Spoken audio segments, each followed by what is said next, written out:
On that day, when evening had come, he said to them, "Let us go across to the other side." And leaving the crowd, they took him with them in the boat, just as he was. The other boats were with him.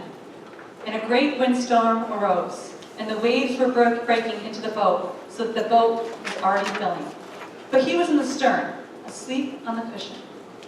And they woke him and said to him, "Teacher, do you not care that we are perishing?" And he awoke and rebuked the wind and said to the sea, "Peace, be still." And the wind ceased, and there was a great calm. He said to them, "Why are you so afraid? Have you still no faith?" And they were filled with great fear and said to one another, "Who then is this, that even the wind and the sea obey him?"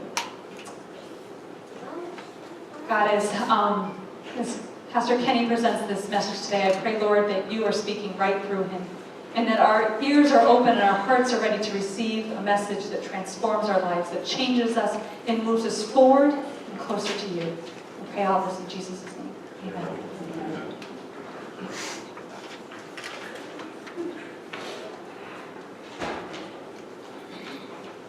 Good morning, everyone. Morning. How's everyone doing? Thanks, Steve. You set me up.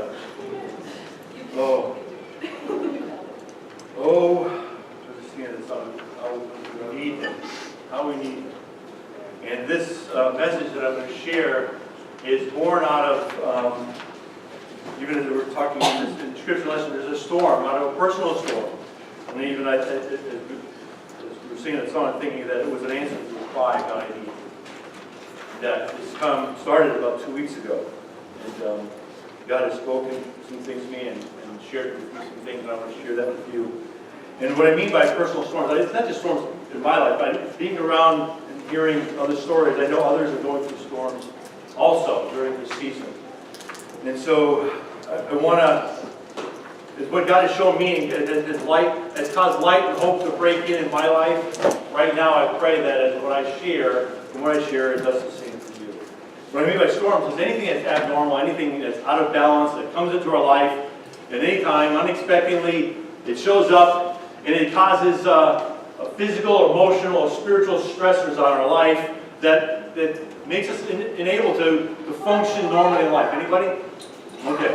We all know what a storm is, so that's what I mean by storms. And dealing with storms, if you haven't realized it yet, being a Christian does not make us immune to storms. Okay? You know, when I first became a believer, I got on track following Jesus. Oh, he's fixing everything. Oh, wait a minute. It doesn't work that way. And 30 years later, I realized that storms are just a part of our life, part of being a life of everybody, whether a Christian or not. Living in a broken world, we're going to encounter storms. And it's during this storm season that, to say that this has been a season that's been, it's wearied me, discouraged me, frustrated me, got me to my wit's end, and even to the point of succumb to cynicism and being very cynical. Anybody ever get there? Yep. Well, that's 2 weeks ago. I was telling Nancy, I feel like we are like stuck in the middle, like we're in between, like the now and not yet, as me and Pastor Ryan talked about. We're stuck in between and in the middle. And she goes, "Stuck in the middle with you." That's where the came from, and we're stuck in the middle with him. And we can't get out of this. And so that's where it started. And then last Sunday, God really spoke, hit me hard on the porch early in the morning before church last Sunday morning. And since then, I know something has changed. In fact, that Pastor Ryan was here. He comes over. That's how you do it. I said, "The light is broken in. Cynicism is now dead." So he starts really laughing. But really, it's actually something that's broken. And I'm thankful that God has done that for me personally. And what I'm going to share is what in the last couple of weeks God has brought. I'll let you know a little secret. Nothing that me and Pastor Ryan shared here is like any original thought. Okay? Even when we think we have one, it comes from him. Okay, so what I'm sharing today is really, in the last couple weeks, God's brought different scripture to mind. There's different writers and things I've read from C.S. Lewis, Spurgeon, to Begg, to this guy named Mumford, and a variety of different ones, and Flav and another one. And they those things, so God's brought a variety of things. I can't share all of it. And so even as I was thinking, God's been really speaking to me. When I say speaking to me, I'm not sitting there like he's like talking, I hear it. You know, God speaks in a variety of ways. And he brings different things across our life, whether it's the cool part of this, or the erotic part of this one. On Thursday night, I woke up at 3 o'clock in the morning. I can't read. I mean, I can't sleep. I can't read that. I can't sleep, so I get up and I start reading. And God brought me to the scripture that we're going to close with. Because I was at a point, I was like, where am I going to close with? And I got some thoughts about reading. I come here for these VBS, celebration. I don't know anything about it. She actually starts to talk to me about the scripture. And some of the thoughts that she had about it. And I'm like, okay, God, I get the message. So God's been doing that, and so I want to share some of that. So I can't share all of it, I want to share what I can, and I hope that it brings some hope and encouragement to you that those who are in storms, or those that are about to go into a storm, that don't know it yet, and also maybe challenge you to seek it out more yourself. Because we only share part of what we ever get, me and Pastor Ryan, and our hope is that you take what we share and you dig into it yourself and explore God and seek God out. That's what we're looking for. So here's that. Our scripture lesson we see is that they're in the boat. They're getting in the boat. They're going to go across. But before that, at this point in the Gospels, the disciples they've encountered Jesus. They had started following him, and the group of people have been following Jesus. And at just prior to this point, he picks the 12 to join him, to be with him. And part of that is he's going to start training them. He's going to start coaching them, mentoring them, for them to carry on the message after he's gone. And that's when he gets in the boat, okay? And they've seen some really great things. God's watched Jesus heal somebody, cleanse leprosy, pass out demons. So they've seen all this cool stuff. And so they're following Jesus. They're not expecting any storms, just like we did when we first started following Jesus, right? Well, there's not any storms. Everything's going to be good. He's doing something amazing in our life. Well, they're getting in the boat. They got in the boat, and they're not expecting. They're happy-go-lucky. They're just, hey, did you see what Jesus did? Man, we were there. He just touched that guy with the leprosy. I can't believe he did that. And it was gone. They're telling stories. All of a sudden, a little bit of wind picks up. Anybody been on the water and have like the little spray come hit you? Oh, that feels good. It's sunny out. Well, this is not one of those storms. This is not one of those breezes. All of a sudden, a little spray. Then there's a it's a storm. The waves are breaking in. Now, I like to tell the stories. I like to get in the story. And Nancy didn't think it was a good idea for me to bring a bucket of water in. But I mean, see this. This is not like we see these storms and we think we just read it. We don't catch what's going on here. And I want you really to catch this. I mean, this is an intense storm. This wave, it says, and Matthew says it was swamping the boat. If they were bailing, for every pail of water that's around, there was 2 coming in. They're getting banged around. There's 12 of them in this wooden boat. Anybody ever get on a boat that's not really rocking? I mean, not like Joe. Joe's is kind of a little calm. But we're going to call up and then a little white cap. You kind of like sometimes you're rocking. Well, that wasn't rocking. They were like getting slammed around. They're holding each other, wondering what's going on. They're getting to the point of getting desperate. These are fishermen, right? They're fishermen. They know what it's like to be out in the storm. But they're at the point, it says they're so afraid, they're afraid they're going to perish. They're at the point, the storm is so severe, they think they're going to die. That's how bad it is. It says they're afraid. Afraid they're going to die. And they're like, hey, Jesus, he's sleeping. So they're thinking they're going to die, they're on their bed, they're sleeping. I mean, he was on the cushion. He was in his bubble. He wasn't getting wet. He wasn't getting banged around, right? Because he was special, right? No! He was getting wet. He was getting banged around too. But he was at peace. You see this contrast. Panic and peace. In the midst of the storm, there's panic and peace. The reaction is what came from within them. Right? Out of the abundance of our heart. Here's this guy, Jesus, saying, Jesus, don't you care about us? Don't you care about what's going on? We're going to die. Come on, don't you care about me? Do you love me? We just sang a song. Oh, how he loves us. I didn't tell Terry. She picked those on her own. She had no idea what I was going to share. I had no idea what she was going to say. How he loves us. They are questioning his love for them. And so this storm hits them, and they're starting to question what's going on. And they wake Jesus up, and Jesus gets up and says, "Peace, be still." Calm. And it's from intense storm to calm. And what does Jesus ask them? I think it's verse 40. Why are you so afraid? The question is, why are you so afraid? Have you still no faith? Or let me say it another way. Where is your faith at? You know, I was thinking about this question. Jesus, remember, I like talking about Jesus' questions. He asks questions. He probes up to our heart. The question is not because Jesus needs to find out. He knows where they're at. He knows them. So he's not asking for his sake. So whose sake is he asking for? Theirs. He knows what's going on in their heart. He knows where their faith is at. He wants them to find out. He wants them to be aware where they really are.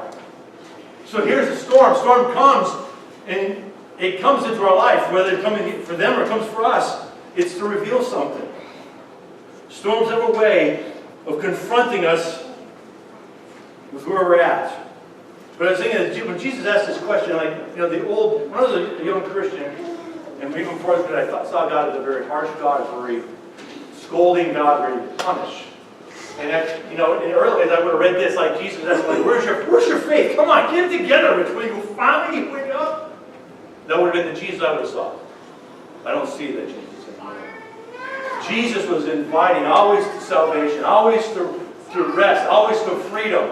So this is an invite. And this question is not necessarily to scold them, but to make them aware, and then to call them to something more. Every time he questions them, it's a call to more.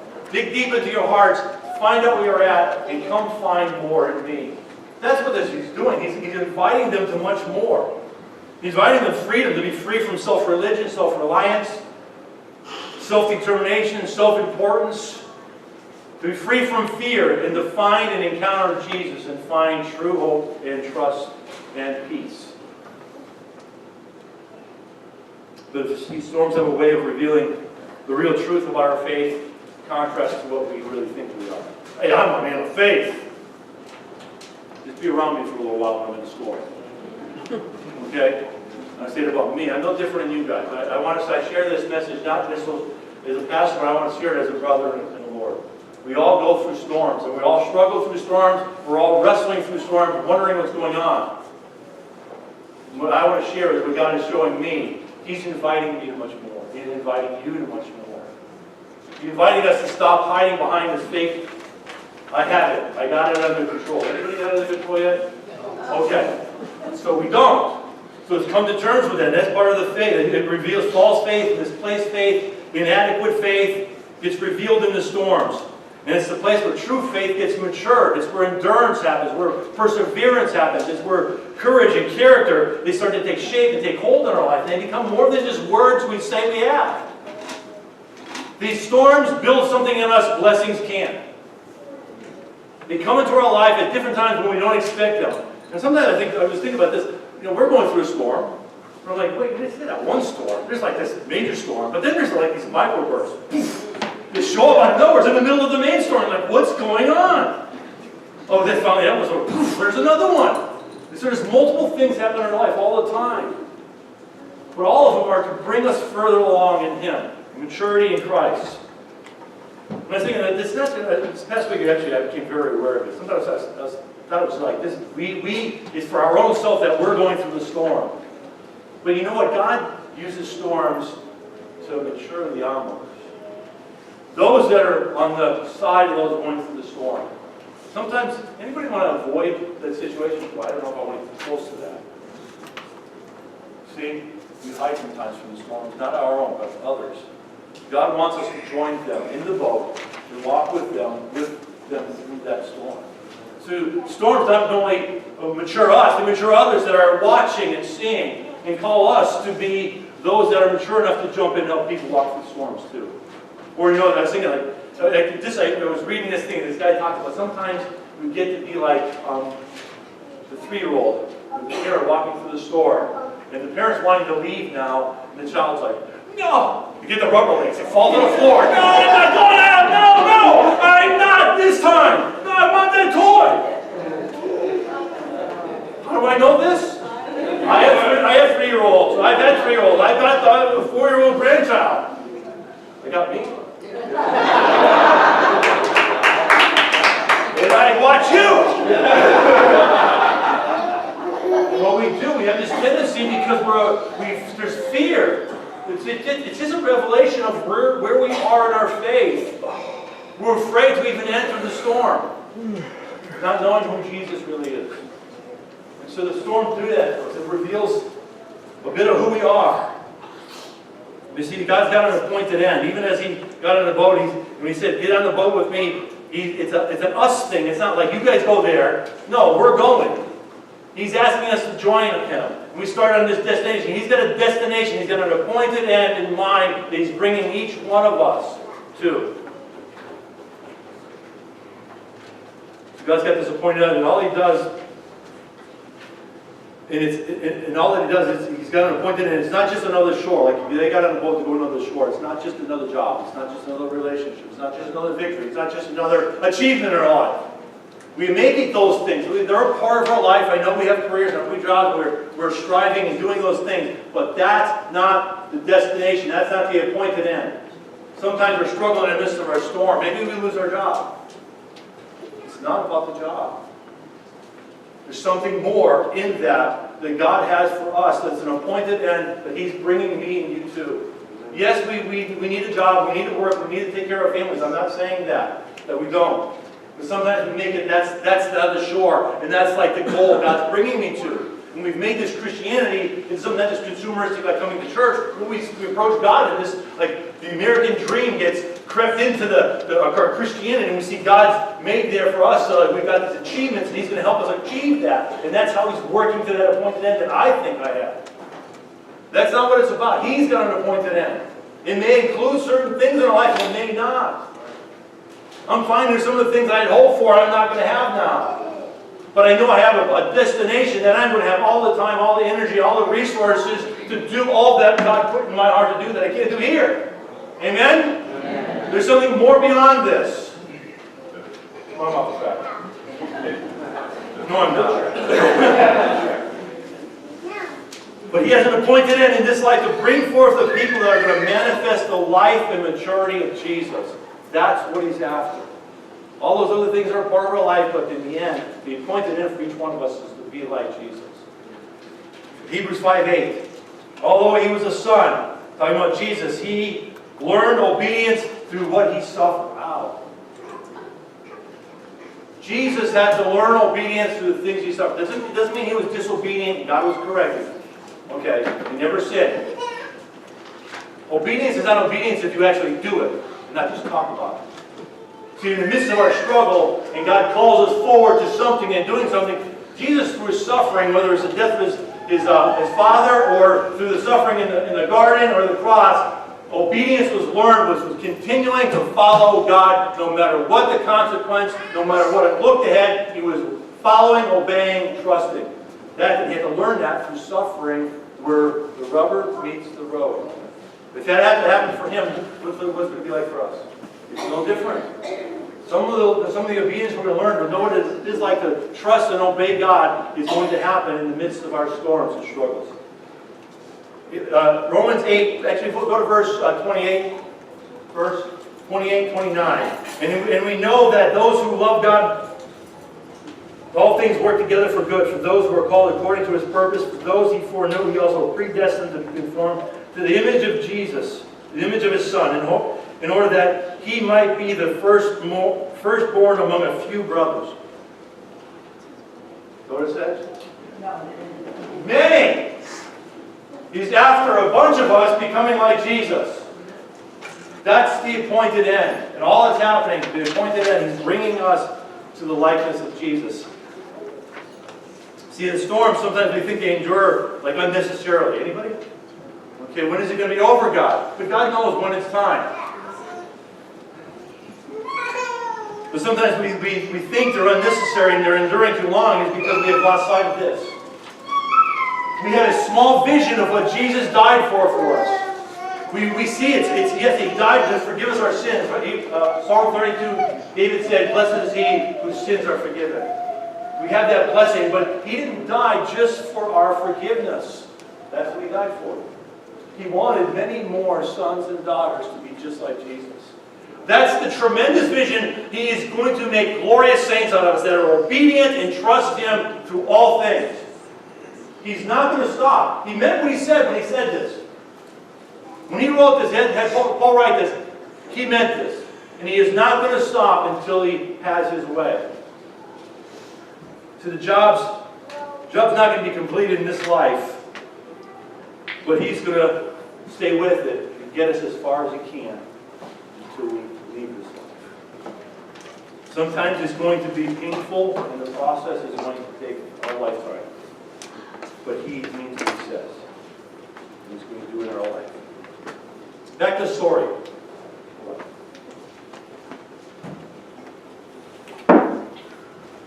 Got quiet.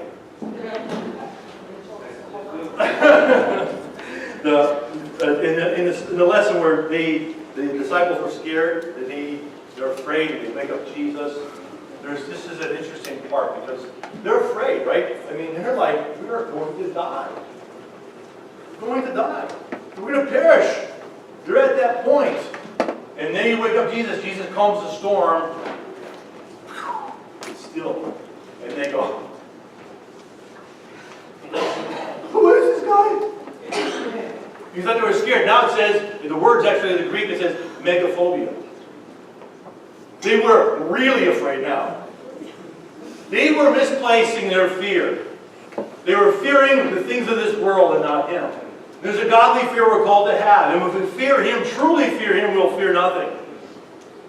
And they had misplaced their fear, misplaced their faith. And he was calling them back to who really was in charge. I rule, the storm doesn't. Don't see life, don't see me through your life storm. See the storm through me. And he's calling us to see it differently. And he was calling them to, and he calls us to do the same thing. And in this, during this last couple of weeks, I'm going to share a couple of things. I'm going to kind of read through them because I want to get through these. This is just some of the stuff about God's providence, his care for us, that he reminded me of, that answers this question that they were asking him.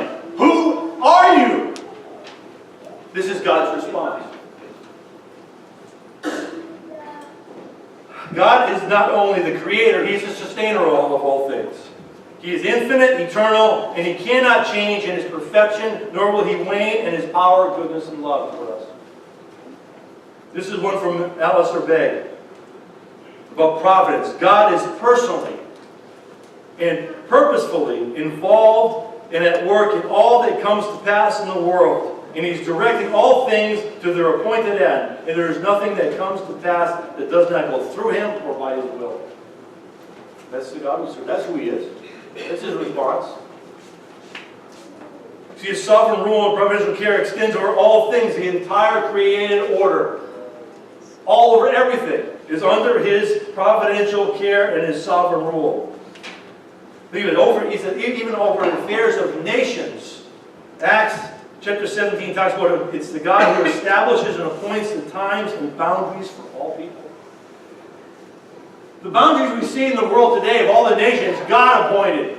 God establishes their times, he raises up, and he takes down. Not man, God does. That's the God who said, this is who I am. I was reading yesterday Proverbs 21:1. It says, the king's heart is like a stream of water in the hand of the Lord, and he directs it wherever he wants to. That's our God. That's the reminder God was giving me and I want to remind you of. These are some of the things we have to see God in the midst of our storm from who he really is.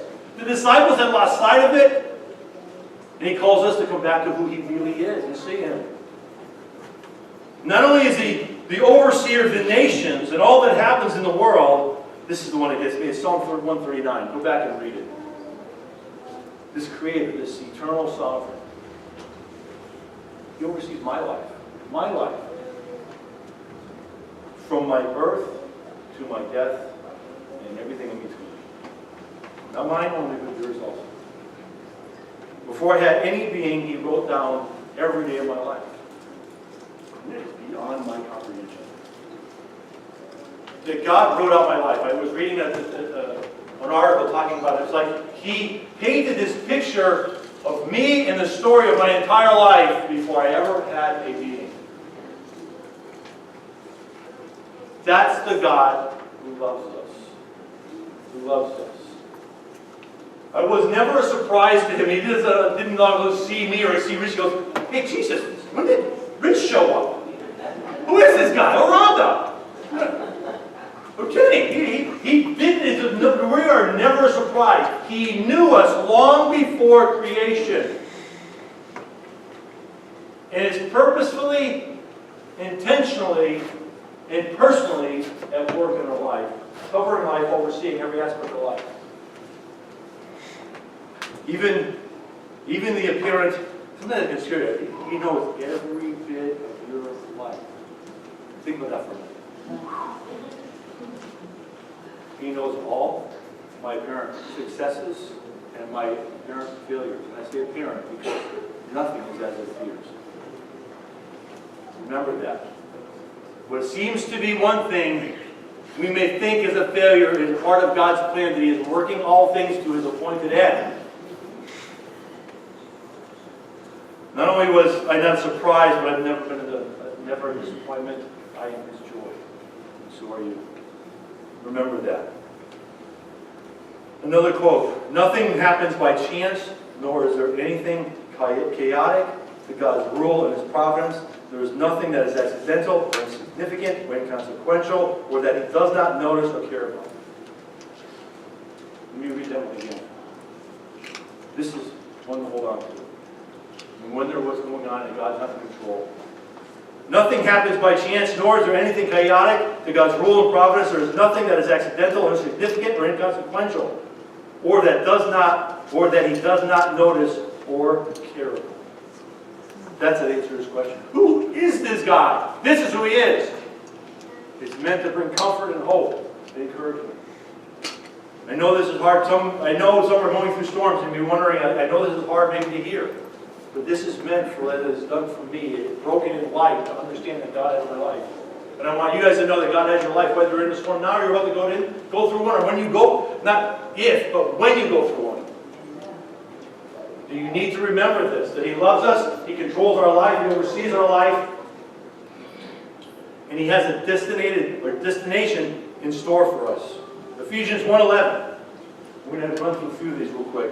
In Him we have obtained an inheritance, having been predestined according to the purpose of Him who works all things according to the counsel of His will. Whoa!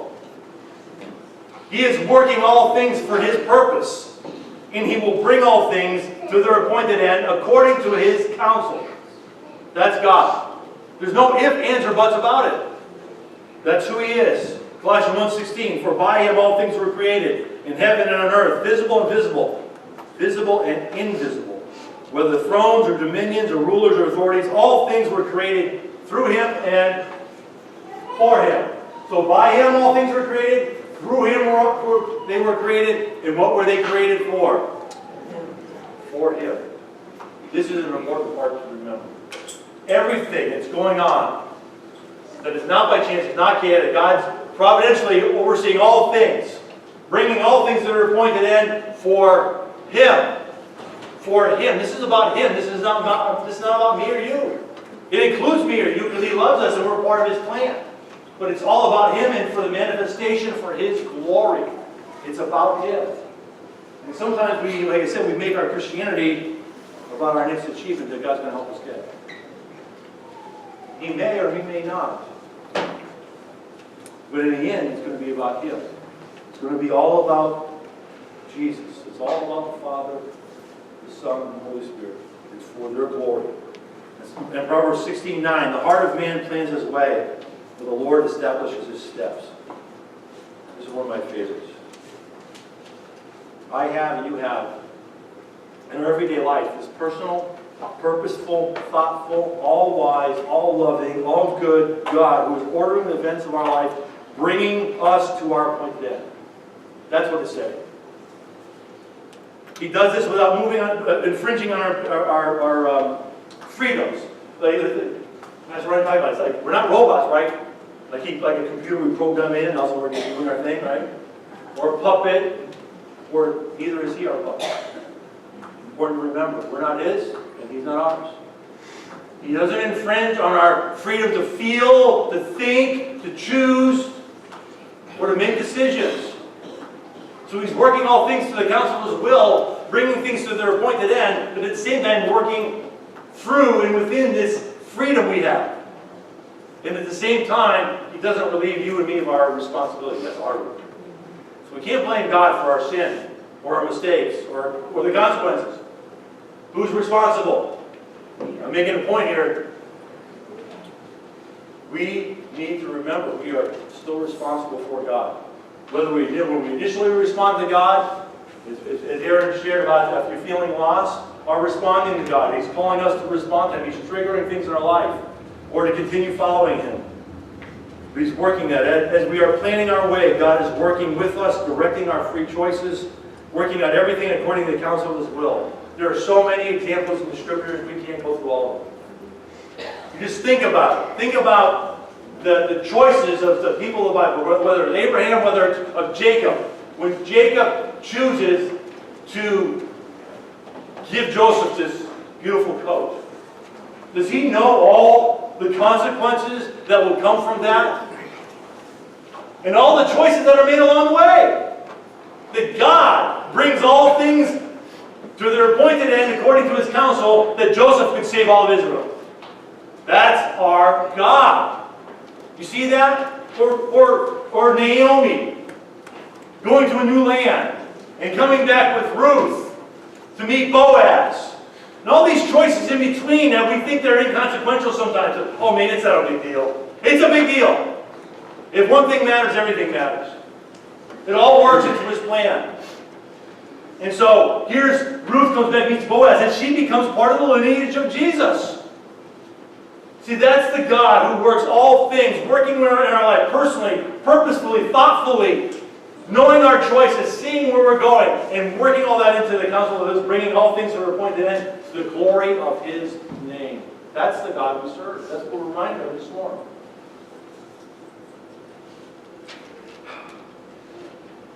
We only think of providential care sometimes with regard to good, although God's really caring for my life. The good things are happening. And we struggle with the bad things. But God is in the storms. He's in the inescapable darkness that sometimes comes over our life. That seems to endure and to endure, and it seems like there's no light and no end. God's still there too. He's there. And we're seeing that God is in both of them. Good and in what seems the bad. And when it seems what happens when the bad comes, when the darkness comes, I know one of the things I do, I try to figure it out. I'll get it figured out. I can straighten this out. Right? I can control it. We can't control it. We can't figure it out. We may figure it out. We may think we figure it out. But we really don't figure it out. Because there's more to it than what we think. Because if we knew what it was all about, then we'd be God, not Him. Right? But we can't figure it out. We think we do. We work for weeks. We work for years. But you know what? It goes on for a lifetime when we never truly understand. But even though we may never figure it out, we may never know what's going on, there's a place that God calls us to. We have to understand we're stuck in the middle of this storm. We're stuck in the middle with Him. In the middle of the storm with Him who does not abandon us, who cares for us, who is purposely, personally at work in us and through us. And though we are lost to why and what He is doing, He is never lost to what He is doing. We may never know. We may never know, but there's a place we can get to that we can rest in knowing that He knows. And that's what God wants for us. But that's not just something we passively do. Sometimes we think, this is one of the dangers when I'm talking about this, is that we would just become passive. Oh, God's going to take care of it. I'll just sit down here and let Him do it all. We resign ourselves to whatever's happening. This is when I was woken up in the middle of that. Let's go to 2 Corinthians chapter 12, verse 8 and 10. This is that we're not called to be passive about this. Just as God is purposeful, intentional, thoughtful, personal, who are we? Are we robots? Do we just give in to this? Or do we purposely, personally, intentionally, thoughtfully engage God? To be like Him. We're supposed to be like Him. This is what Jesus did. Well, here's Paul. This is what God brought me to that morning. 3 times. This is when Paul was having this, he had a messenger of Satan who was harassing him. We don't know, there's a lot of different views on what that messenger was, but he was having a hard time. He was having a storm. And it says he pleaded with the Lord about this 3 times, that it should leave him. But he said, the Lord said to him, my grace is sufficient for you. My power is made perfect in weakness. Now this is the great Apostle Paul pleading. God, come on! That's pleading. Begging. You think he was in a hard spot? You think he was struggling, wondering when this darkness would end? No different than we have to encounter in our day. And he's crying out. And he says, my grace is sufficient to you, my power is made perfect. That's God's message to him. I'm not going to take it away, but I'm going to give you the grace. And therefore, that's because God's going to do that, I'm going to do something in return. I'm going to boast all the more gladly in my weakness. Whoa. This is what struck me that morning. Boasting in my weakness, boasting in my struggle, boasting in my storm? Really? That's what he did. That's what he calls us to. He says, and goes on, that's when the power of Christ is rested upon him. I will boast the power of Christ rested on me. The next one is, for the sake of Christ, then I am content. Whoa, content in the midst of our storm. Sounds like Jesus in the boat, doesn't it? Sounds like Jesus in the boat. Contentment in the midst of our storm. And so he calls us not to be passive, not to resign ourselves to whatever is happening, but to plead, to ask, to seek, to knock, and to respond. Because Paul had to respond after God answered, right? Okay, I'm going to boast in my God. I'm going to boast in my God. And in turn, I'm going to become content. And God's power is going to rest on me. And that's what he's doing. So we're not called to be passive in this. We're talking about these storms. If you're personally going, if you're going to go through them, or actually when you go through them, let's clarify that, because we all will. We're not called to be passive, but to engage with God and to be a partner with Him. He said, join me in the boat. Join me in the boat. We're going somewhere. And we have. 2 Corinthians 4:10 through 11. Always carrying in the body the death of Jesus, Paul writing, so that the life of Jesus may be manifest in our bodies. For we who live, that's me and you, are always being given over to death for Jesus' sake, so that the life of Jesus may be manifest in our mortal flesh. Giving ourselves over to death. Nothing can come to new life unless it dies, right? Nothing can come to new life unless it dies. Unless we're willing, as Paul said, we give ourselves over to death. Even though that's just talking about physical death. He's talking about death to my perspective, death to my expectation, death to my self-determination. All those things, my self-will, my desire to control, my expectations, death to those things, that the life of Jesus can come up in me. And not just come up in my heart, but be manifest in my flesh, that when a storm comes, I respond like Jesus. And Paul says, I'm content. No. I'm content. So it's not a passive thing. It's not a passive thing. We don't see it being passive when Jesus is in the garden, right? When he goes to the garden, what does he say? Is he struggling with the storm that's coming? Do I have to do this, God? Thy will. Thy will be done.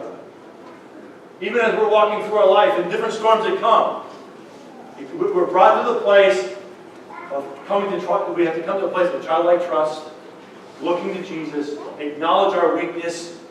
I can't do this. We say, oh, I need you, right? Were we just saying words? Or is that really how our heart is? I need you. Acknowledging our need. Asking for His grace. Your grace is sufficient. Empower me. Help me. God, I don't know if I'm at the place to truly boast in my storm right now.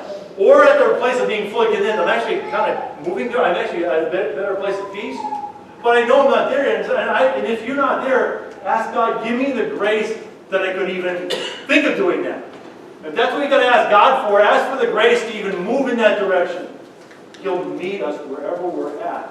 Because His purpose in the storm is to reveal something about ourselves, mature us, reveal something about Him so we know Him greater, and actually in all of it, to bring glory to Him. So let's not be passive.